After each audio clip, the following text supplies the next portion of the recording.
and welcome to an Indie Author Mindset guest interview special. Through these guest interviews, which I will be doing occasionally on and off, I don't want to be focusing on the big million sellers and the people that most authors are never going to be able to emulate. Those stories are great, but I quite like to focus on things that authors can implement now and which are going to help them for years to come. Things which will apply to all, if not most, writers. As far as I'm concerned, I've said this a few times, there are successes and there are opportunities to learn. I don't believe there's such a thing as failure. I don't think that's a helpful word. So my guest today is James P Sumner. He is an author of thrillers who has seen both ends of the writing world and a success world. I'm going to let you tell your story in brief, James, if I may. Yeah, no problem. Thanks for having me on, Adam. I have the dubious pleasure of seeing both sides of the writing business. I began way back in 2013 doing this as a side hustle whilst I had a full-time job. My dream at that stage was literally to do it for a living. I worked very, very hard, very long hours for a good 3 years. And I did eventually make it to the big time, to working full-time around the summer of 2016. I did that quite well. I saw a good level of success by my own standards for a good sort of 3 years, really. And then it all kind of, for varying different reasons, some of which we will touch on now, it did kind of come crashing down again. And I built it back up to a point, but it didn't quite kind of ever see the success that I saw in the beginning. So I've kind of come full circle with it all at this stage. Yeah.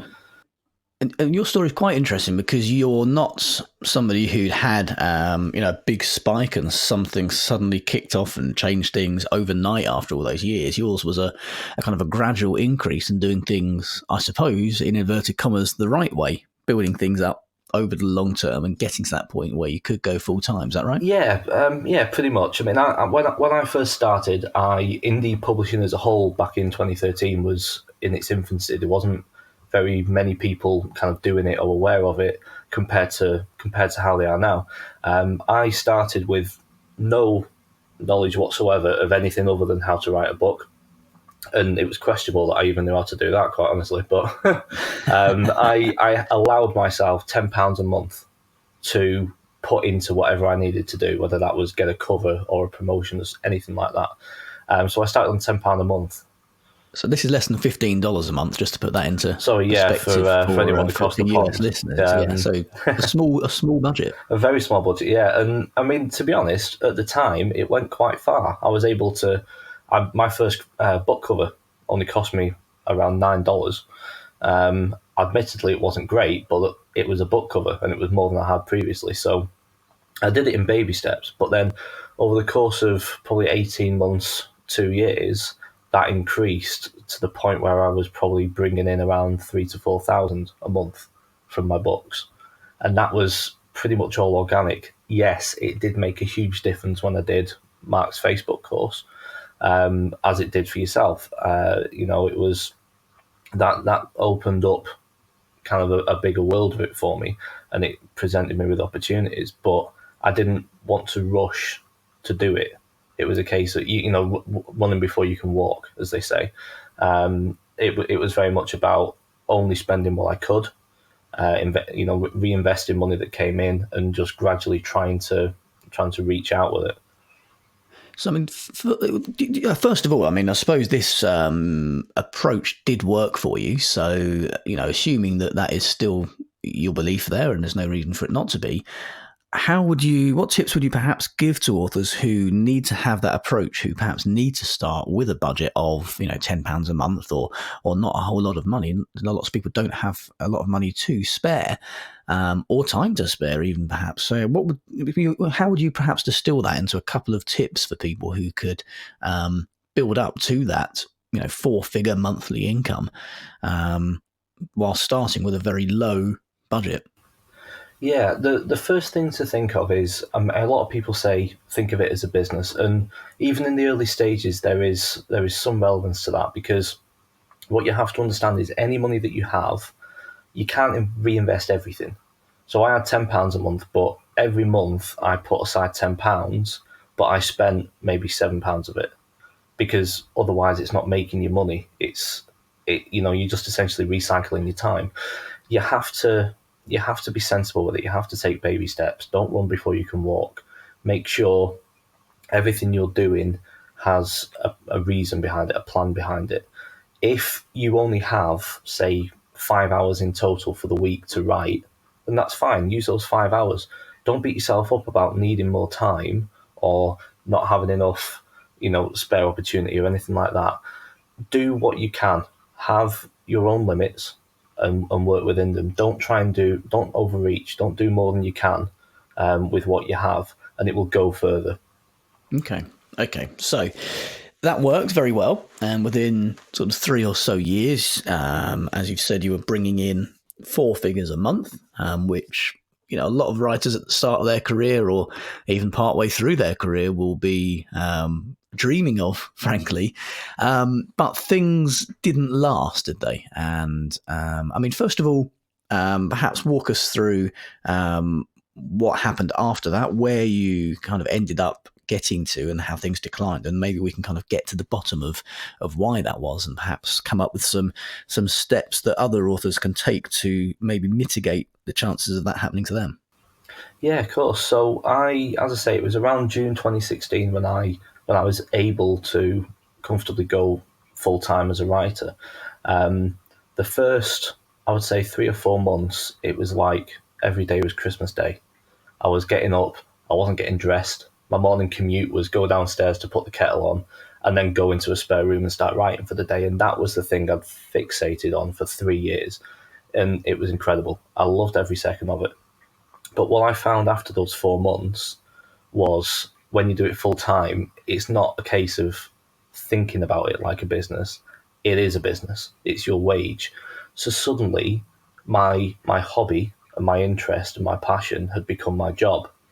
And the switch that is required in your mindset and your approach to that is staggering in a way. It was something that I wasn't prepared for, and it was difficult for me to wrap my head around how little of my day was actually spent on writing books.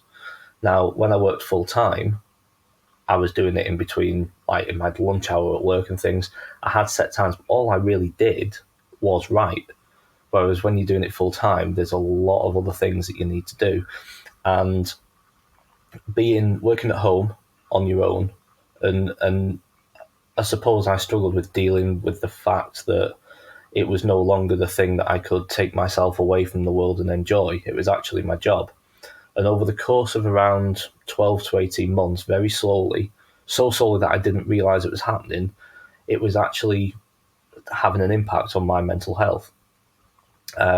My personal circumstances at the time were sort of my marriage wasn't working particularly well, and that didn't help because people who married or in a relationship, if you have an argument with your partner first thing in the morning, you just go to work and forget about it for 8 hours. I couldn't because I worked in the same place I was having the fight.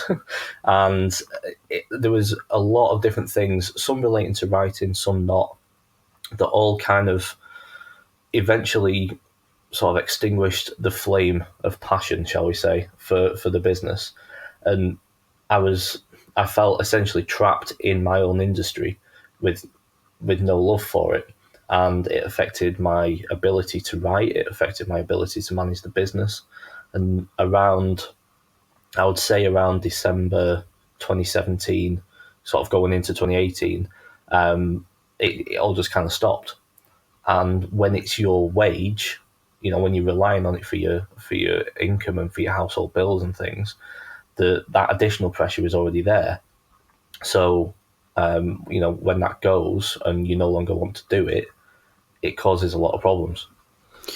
Yeah, I think for me, I can completely see what you mean. I think there's a huge amount of pressure there. Perhaps when it's your plaything and it's something you do on the side, it can be quite good fun. But when something becomes work and it's the thing that you're being paid for, and it is the thing that is providing your whole income, your family's whole income, the pressure there is large. And I wonder if maybe it's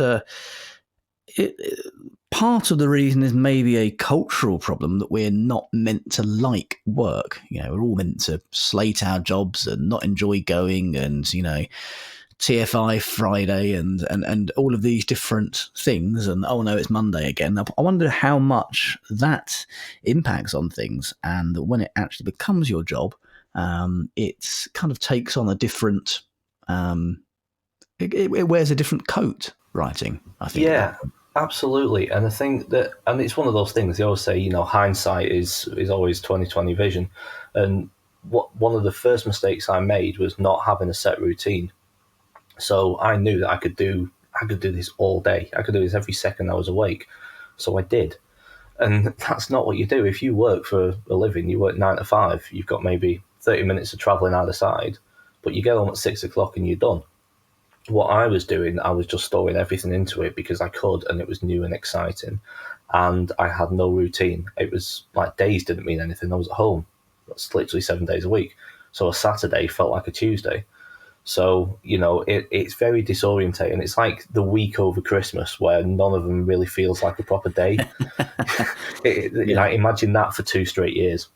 Yeah, it's very strange. And if the days have numbers and not names. Exactly, yeah. And, if you don't prepare for that, if you're not disciplined enough to sort of say, do you know what, I'm stopping at 5, I start at 9, I stop at 5, and I do other things.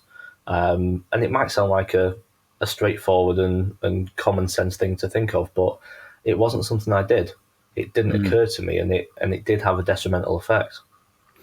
Okay, I mean, the health thing we touched on, I want to kind of go there again, because I think in terms of the practical tips, there are lots of those out there, in terms of how to scale things up, how to go full-time, things you should be doing practically, I suppose, when you are full-time.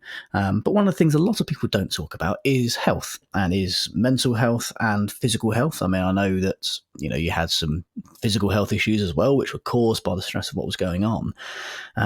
So in terms of health, what advice would you give from somebody who's been there at both ends? I guess for a writer who is is looking to go full time and is perhaps considering doing so, and then I think maybe for writers who are already full time and who are maybe at that point that you were, where they're starting to really feel that pressure, starting to wonder if it's worth it or whether to go back to the day job. How are those two areas of people's careers different? Would the advice be the same? And what would you say to those people? Yeah, I think the advice probably will be the same, Adam, because obviously nowadays there's a lot more awareness about mental health, just in general, in everyone's lives, whether it's professional or personal.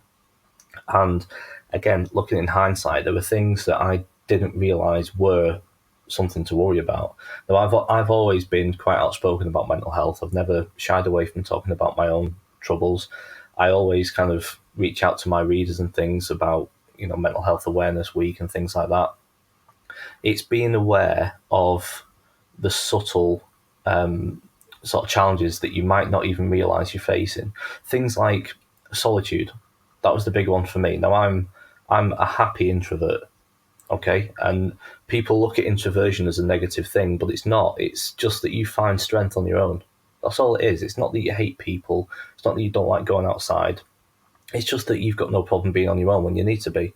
And that's a required skill for a writer, because a lot of it, you do need that solitude. But there's a balance. And if you're working, especially if you work from home and you have a set office space and things like that, it can become your world can get very small, and you can find that you don't talk to a lot of other people. I spent a lot of my writing career talking to a dog. And as much as I loved my dog, it was weird when it started answering back. You need to realize that even though it's a prerequisite of what you do, it's not healthy to be alone by choice that long, because you start to forget what it's like to be around the world and other people. and it does affect your mind. You get very closed off. Your mind itself becomes a claustrophobic space, and it's a very difficult situation to pull yourself out of. Yeah, I think this is where things like networking can come in quite handy. We've got another future guest interview coming up with Dan Parsons, who's going to be talking about networking. So I guess speaking with other writers, being open and honest about these things is the way forward. So I mean, that's something I want to do now. Tell us how it affected you in a mental sense, a physical sense. If you can give us perhaps um, some idea, I suppose, of the effect it had on your life from a practical point of view. How did it change things? What were the effects? Yeah, so I mean, the reality is the fact that I worked full time as a writer was probably the thing that ended my marriage, because I was at home a lot of the time. I was working long hours, and it's important to do that. You do need to do that to make a success of what you're doing. But one of the other kind of mental health consequences I found is having to deal with an unsupportive partner, or perhaps your partner or loved one who doesn't understand the nuances of the writing business. Because if you're not a writer yourself, it's difficult to wrap your head around what we do. And sometimes that can cause friction. And for me personally, it caused a lot of friction that led to ultimately a divorce. Now, going through that is never an easy process. I'd get sympathy from people. I'm like, I, don't feel sorry for me, because no happy marriage ever ended in divorce. It wasn't a good situation. But again, because I was stuck in it writing at the same time, it really had a detrimental effect on my mental health. I became very withdrawn from everything and everyone. I started to hate writing because I blamed doing that for a living on the situation I was in.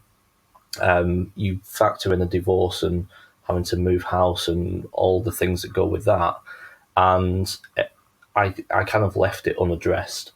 I don't know. I just kind of drifted through life for about 9 months, not really doing much of anything, including writing, and that built up and built up without me addressing it, to the point where in September of last year, I eventually had a heart attack.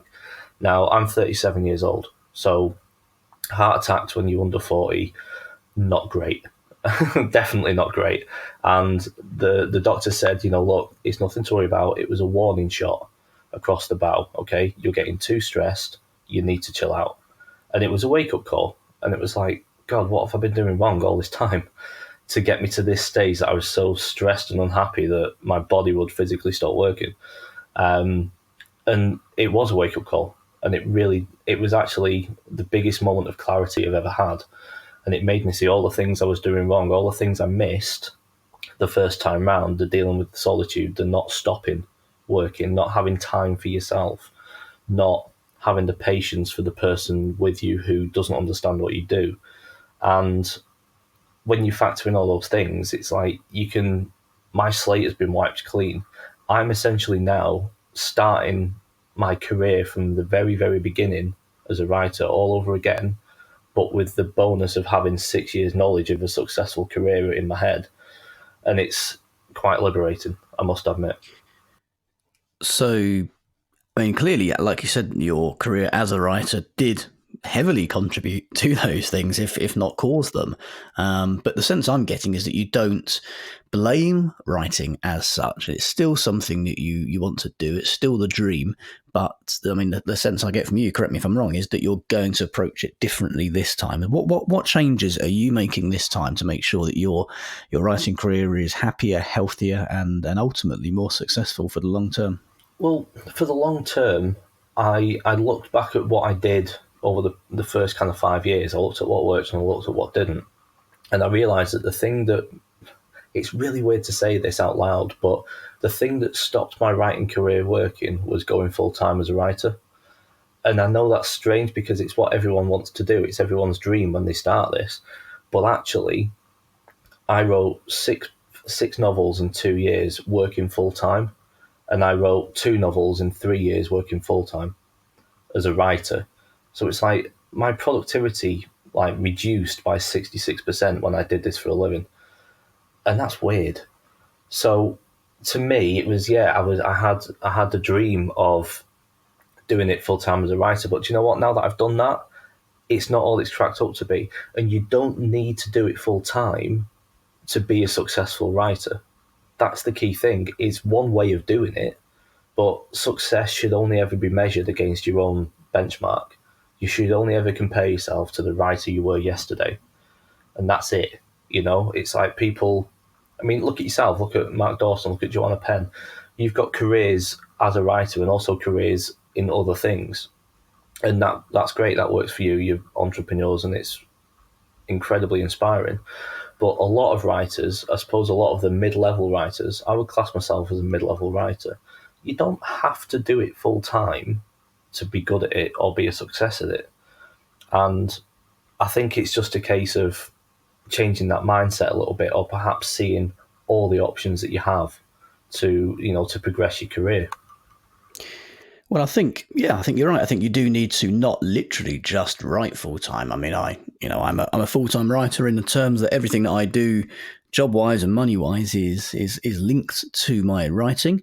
But yeah, without a doubt, doing things like this podcast, running the Indie Author Mindset Facebook group, doing the courses, those sorts of things are a huge lesson in sanity. Yeah, absolutely. I'm still involved with the industry while I'm doing those things. I'm not physically writing words of fiction, but I'm sort of staying in that headspace, but at the same time, giving myself the room to not be too wrapped up in it. And I think that's probably the key takeaway, isn't it? That's probably a nice place to end. Yeah, absolutely. It's there are other things you can do besides writing. I think last year, Ali coined it as self-publishing 3.0, as that like the up-to-date mindset of how to be a writer. And yeah, there were absolutely. I mean, even if you do this full time, you don't have to spend your entire time writing. You can do freelance work as a copywriter. You can do freelance digital marketing. It's all related to what we do as writers, but it's not necessarily allowing writing as a craft to fully consume your day, because I don't think anyone can do that. No, I mean, this is a lesson we can take from the trad side of things, where for years the authors have written one book a year and the rest of it has been media engagements, talking, signings, things like that. It's it's making sure that your working days aren't the same, you don't stagnate, and that things can carry on being exciting for you. And it does sound like things are going to carry on being exciting for you, James. We look forward to seeing your second ascent as a best-selling indie author. And thank you very, very much for joining me on the show today. No, thanks for having me, Adam. And I will be at the London Book Fair this year. If anyone turns up and wants to say hello, I will be around networking and being healthy and sociable. Brilliant. You'll be the one in the flat cap. I'll be the one who's a good foot taller than everybody else wearing the flat cap, yeah. It's the 20s. I've got to dress like I'm in Peaky Blinders now, haven't I? Good point. I'll see you there. Thanks a lot. Cheers, Adam. This episode of the Indie Author Mindset podcast was presented by me, Adam Croft. The theme music for this podcast is by the Caesareans. Don't forget, you can claim 50% off any Indie Author Mindset course by entering the promo code podcast at the checkout. Links are in the show notes. For more great tips and guidance, join the Indie Author Mindset group on Facebook.